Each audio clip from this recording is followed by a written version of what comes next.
Drone operators say that regulatory changes coming on the 14th February will help cut costs. One firm says the move by the Aviation Authority addresses issues that commercial operators have faced for years. Nicolas Ng with more. These drones fly up to 200 feet above sea level on weekdays without special permission. Soon, drone operators can fly their aircraft to 400 feet or about 120 meters every day. Firms like Flare Dynamics often inspect buildings over 200 feet.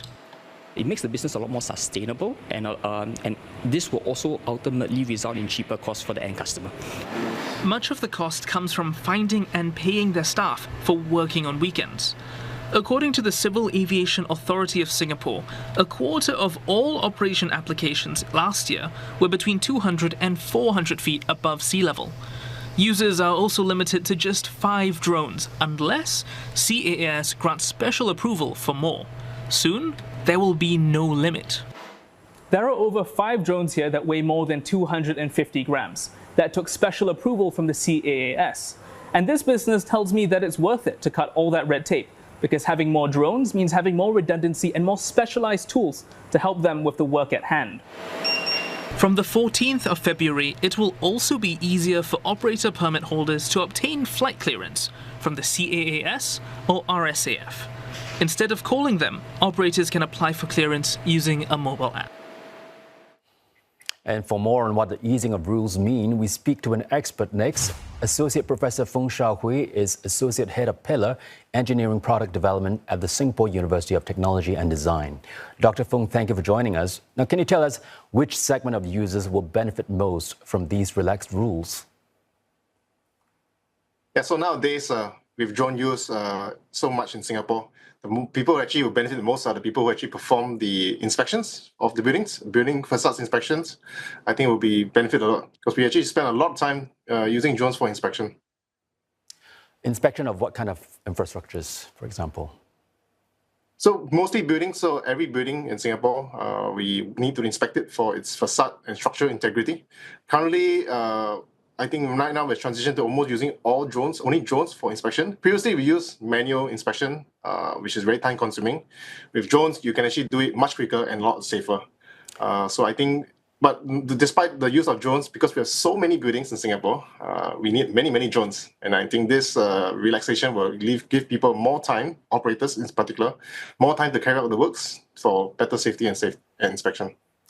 Okay, so why is the Civil Aviation Authority relaxing these rules now? Yeah, so I think for drones, it has been some sort of a technology that has been maturing for some time. Since the past couple of years, the technology for flying drones has gotten significantly better, a lot safer.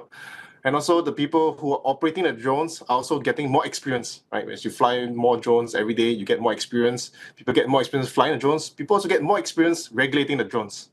And then I think the last thing that also pushes this is they're also getting more uses for drones, not just inspection, for other maintenance of buildings. So all this mix up as a push factor to get drones to be more heavily used for this. So what are the practical uses of allowing drones to fly up to 400 feet? Is it because the average height of a public housing block is about that? Yeah, so currently the limit is 200 feet. 200 feet is about 60 meters. It's about 20-story height of a building. Actually, many buildings in Singapore are way above 20 stories. For example, the Duxton at Pentacle, that's like 40 stories high or 50 stories high. So for you to do inspection, you will not be able to inspect the entire building with a limit of only 200 feet. So a limit of 400 feet will be much better for that. Plus, the limit is actually measured from sea level. So if you are actually trying to inspect a building that is further inland on higher ground, the amount of the height that you can fly is also less. Right? So with this higher limit, you can actually inspect more buildings on every day. So not just on a certain weekends for that matter. Now, these drones can soon be flown on all days, not just on weekends. And how does it benefit commercial operators that way? Yeah. So right now, you can only fly currently on a high altitude on the weekends. So that means if you need to inspect the higher part of the building, you have to schedule your usage of the drone to be on the weekend. And I'm sure you agree, weekends, less people want to work. It costs more to operate on the weekends, and higher costs as well. And imagine you have to squeeze all the inspection onto only 2 days rather than the rest of the 5 days. It makes things slower. So if you can actually operate it on any day of the week, Monday to Fridays, you can actually do it sooner. You don't have to wait to a specific 2 days, and you can complete the task much faster. So do you foresee new commercial opportunities opening up in Singapore with these new rules? Definitely, I think right now we see a lot of usage of drones for inspection.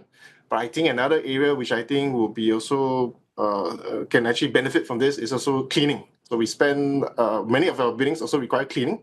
So drones actually, certain specialized drones can also do the cleaning as well. So both inspection and cleaning potentially can be used by drones. Now, Singapore's airspace is quite limited. Is it able to take this higher usage of drones?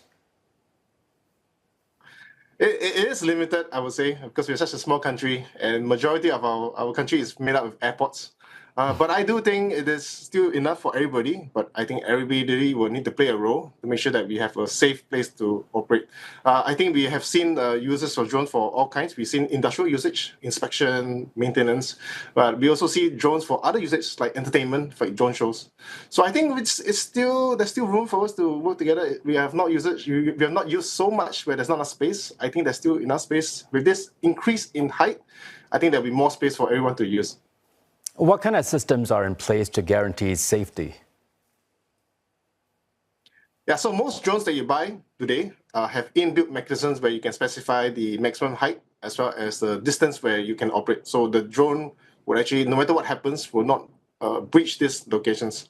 So this is actually inbuilt in almost all modern drones. And most drones also have a way to, in case maybe you panic and you're not sure how to fly the drone anymore, you can press a button, right, say return to home, and the drone will be able to return to the home location quite safely.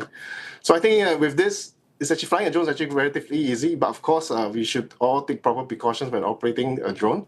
But I think with this in place, as well as now the requirement of drones to have a broadcast ID to actually track drones, it's gotten safer for everyone, not just people who operate it, but people who are around, who may be seeing the drones, and also people who actually try to regulate the drones as well.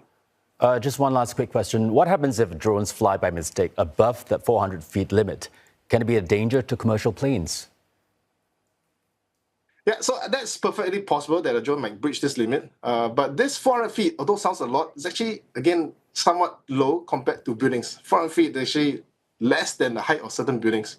So yes, if you breach this limit, it might be dangerous for a short distance at a time, but it wouldn't pose an immediate danger to air traffic because the planes will be flying at a much higher altitude anyway. And there are cases where planes fly low, for example, National Day Parade, but during those times, there are special restrictions to limit drone use anyway. So I wouldn't be too worried because even if it breaches the height for a little while, there's still a long distance before it reaches air traffic. All right. Thank you so much for sharing your expertise, Dr. Feng Xiaohui from SUTD. Thank you for joining us.